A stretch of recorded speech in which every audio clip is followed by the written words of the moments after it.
L'union des marchés de capitaux, c'est très important. C'est quelque chose qui nous manque dans l'ensemble de l'unification financière au service de l'économie qu'on essaye de réaliser dans l'Union européenne. Et en particulier dans la zone euro, on a fait l'union économique et monétaire, on a fait l'union bancaire très largement. Il reste encore quelques chapitres à clore comme la garantie des dépôts. Mais sur les marchés de capitaux, au fond, on n'est pas très avancé. Or, c'est très important parce que c'est ce qui va nous permettre d'améliorer le financement de nos économies, d'avoir une économie plus dynamique, de créer des entreprises et des emplois en plus grand nombre.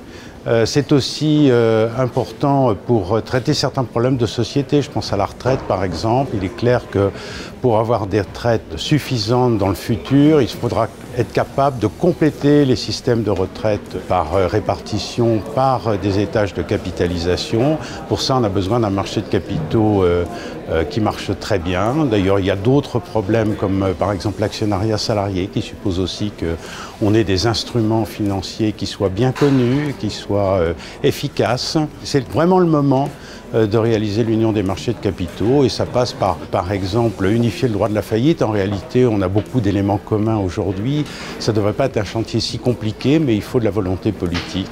On peut également réduire des frottements fiscaux qui sont gênants pour les investisseurs quand ils veulent investir dans d'autres pays européens, répartir leurs risques avec des actions, des obligations, des instruments financiers qui répartissent au fond les investissements dans l'ensemble de l'Union européenne.